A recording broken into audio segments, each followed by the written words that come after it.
देखते हैं ये भगवान क्या कर रहे हैं, क्या लीलाएं कर रहे हैं। जैसे ही देखा कि भगवान का राज तिलक हो रहा है और सब तैयारियां हो चुकी हैं, तभी फूलों की वर्षा कर दी देवताओं ने। फिर करुणानिधान श्री राम जी ने भरत जी को बुलाया और उनकी जटाओं को अपने हाथों से सुलझाया। ऐसे ऐसे करते हैं ना, प्यार से करते हैं, प्रेम से, तो उनको प्यार कर रहे हैं। शेष कौन है? श्री राम या श्री कृष्ण कहो, उनका एक विस्तृत रूप है, यानी कि उन्होंने डायरेक्टली खुद से विस्तार किया था शेष जी का। यानी कि उनके बाद अगर कोई ताकत है, एक तो उनकी प्रभु की शक्ति, दूसरा अगर कोई ताकत है वो शेष जी हैं भगवान के बाद। कह रहे कि अरबों शेष जी भी इस चीज का वर्णन नहीं कर सकते कि प्रभु कितने कोमल हैं, दयालु हैं।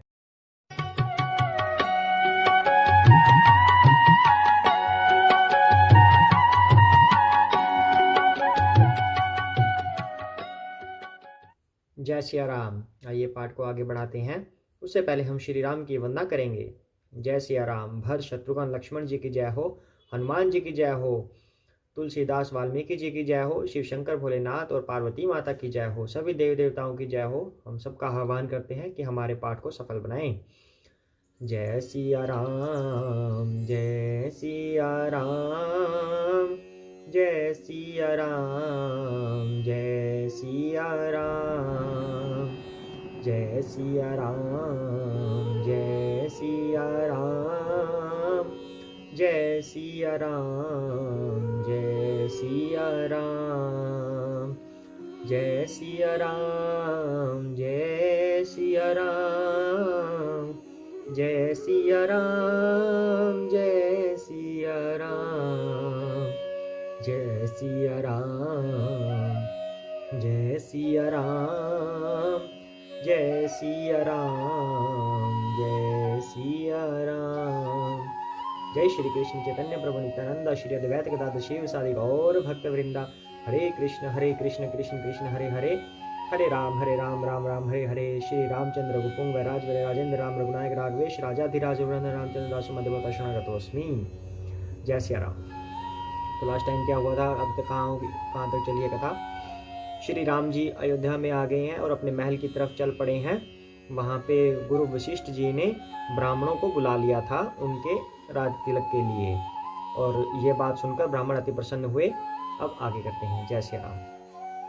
कहीं बचन मृदु विप्र अनेका, जग अभिराम राम अभिषेका। अब मुनिबर विलंब नहीं की जय, महाराज कहाँ तिलक करी जय।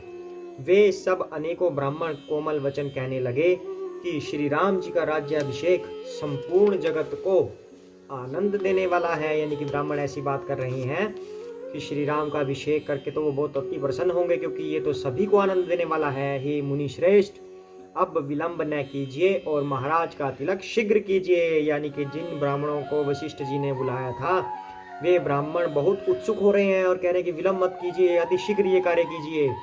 तब मुनि कहेउ सुमंत्र सन सुनत चलेउ हर्षाई, रथ अनेक बहुबाजी गज तुरत संवारे जाई। तब मुनि ने सुमंत्र जी से कहा, वे सुनते ही हर्षित होकर चले। सुमंत्र जी कौन है? उनके मंत्री हैं।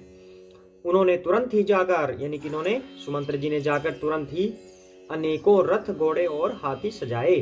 जहां तहां धावन पठई पुनि मंगल द्रव्य मगाई, हर्ष समेत वशिष्ठ पद पुनि सिरुनायउ आई। और जहां तहां सूचना देने वालों को भेजा, यानी कि दूतों को भेजा, और उनको भेजकर मांगलिक वस्तुएं मंगाकर फिर हर्ष के साथ आकर वशिष्ठ जी के चरणों में सिर नवाया। किसने नवाया? सुमंत्र जी ने, यानी कि अपने जो भी उनके हेल्पर थे, उनके सहयोगी थे, उन सबको बोला, अलग अलग सामान मंगवाने को बोला, रथ घोड़े हाथी वगैरह तैयार करने के लिए बोला। और जब सारा सामान आ गया तो वशिष्ठ जी के चरणों में सिर नवाया कि हे गुरुदेव, अब आज्ञा दीजिए, आगे क्या करना है। नवान प्रायण 8वां विश्राम। अवधपुरी अति रुचिर बनाई, देवन्न सुमन वृष्टि झरी लाई। राम कहा सेवकन्न बुलाई, प्रथम सखन्न अन्न वाहु जाई। जय श्री राम। अवधपुरी बहुत ही सुंदर सजाई गई। देवताओं ने पुष्पों की वर्षा की, झड़ी लगा दी। देवता भी ऊपर खड़े देखते हैं ये भगवान क्या कर रहे हैं, क्या लीलाएं कर रहे हैं। जैसे ही देखा कि भगवान का राज तिलक हो रहा है और सब तैयारियां हो चुकी हैं, तभी फूलों की वर्षा कर दी देवताओं ने। जय श्री राम। श्री रामचंद्र जी ने सेवकों को बुलाकर कहा कि तुम लोग जाकर पहले मेरे सखाओं को स्नान कराओ। श्री राम के सखा कौन है? वो सब हनुमान जी, सुग्रीव जी। हनुमान जी तो स्वयं को सेवक मानते हैं, श्री राम उनको सखा भी मानते हैं, सेवक भी मानते हैं, अपना प्रिय मानते हैं। सबसे प्रिय हनुमान जी हैं श्री राम को। तो उनके सखा में सुग्रीव जी हैं, विभीषण जी हैं, जामन जी हैं, उन सबको अपने सखा कह रहे हैं। कहते हैं कि पहले इनको स्नान कराइए। अतिथि देवो भव। तो सुरत बचन जहां तहां जन धाये, सुग्रीव आदि तुरत अनवाये। पुनि करुणा निधि भरतु हंकारे, निज कर राम जटा निरुआरे। भगवान के वचन सुनते ही सेवक जहां तहां दौड़े और तुरंत ही उन्होंने सुग्रीव आदि को स्नान कराया। फिर करुणा निधान श्री राम जी ने भरत जी को बुलाया और उनकी जटाओं को अपने हाथों से सुलझाया। ऐसे ऐसे करते हैं ना, प्यार से करते हैं, प्रेम से। तो उनको प्यार कर रहे हैं भरत जी को। अनवाय प्रभु तीनिया भाई, अनवाय प्रभु तीन्यऊ भाई, भगत बछल कृपाल रघुराई। भरत भाग्य प्रभु कोमलताई, शेष कोटि सत सत ही न गाई। तदनंतर उसके बाद भक्त वत्सल कृपालु प्रभु श्री रामचंद्र जी ने तीनों भाइयों को स्नान कराया। यानी कि पहले अपने सखाओं को, यानी कि जो मेहमान आए घर में, पहले उनको स्नान कराया, फिर अपने भाइयों को, भरत को स्नान कराया, शत्रुघ्न को कराया, लक्ष्मण को कराया। भरत जी का भाग्य और प्रभु की कोमलता का वर्णन अरबों शेष जी भी नहीं कह सकते। शेष कौन है? श्री राम या श्री कृष्ण कहो, उनका एक विस्तृत रूप है। यानी कि उन्होंने डायरेक्टली खुद से विस्तार किया था शेष जी का।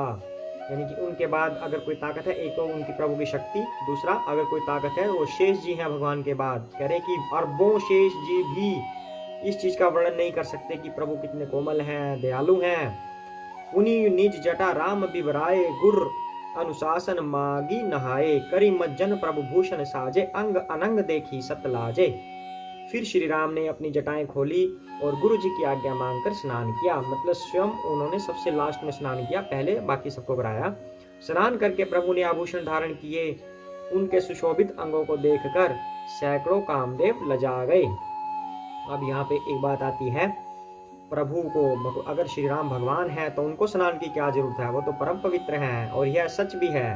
भगवान का शरीर दिव्य है, उनको किसी स्नान की जरूरत नहीं, बल्कि जल अशुद्ध हो सकता है। प्रभु का दिव्य शरीर परम शुद्ध है, भगवान को किसी स्नान की जरूरत नहीं। लेकिन वो मानव रूप में अवतरित होकर आए हैं, इसलिए वो लीलाएं कर रहे हैं, इसलिए स्नान करके दिखा रहे हैं। जय सिया राम।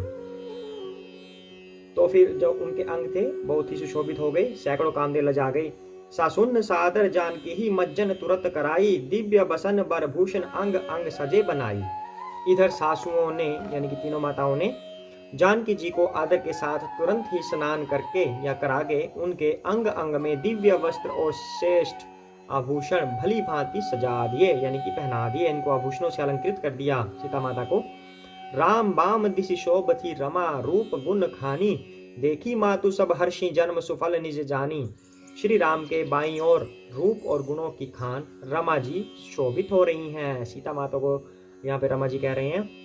उन्हें देखकर सब माताएं अपना जन्म जीवन सफल समझकर हर्षित हुई।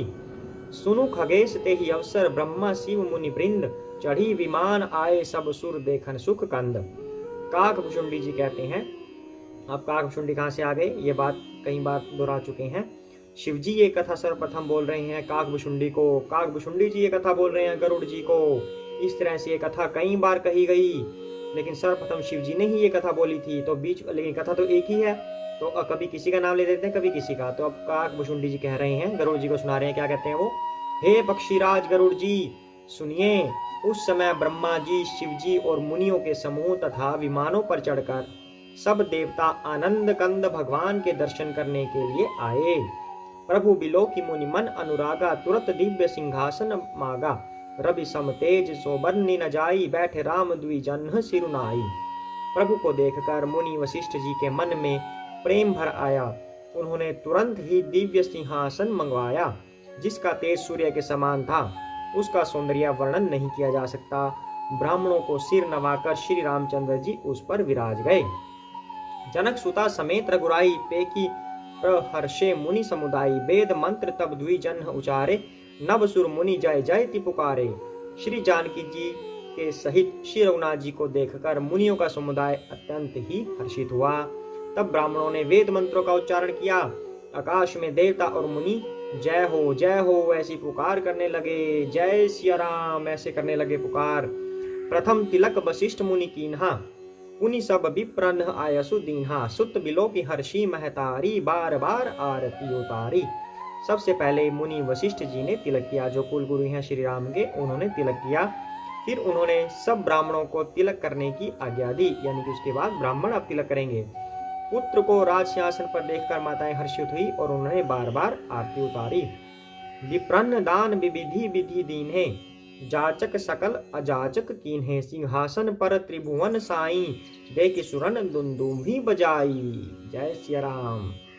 उन्होंने ब्राह्मणों को अनेकों प्रकार के दान दिए और संपूर्ण याचकों को अयाचक बना दिया। अ लग गया आगे, मतलब जो याचक नहीं रहे उनको इतना कुछ दे दिया कि अब उनको याचना करने की आवश्यकता ही नहीं, यानी कि मालामाल कर दिया उनको।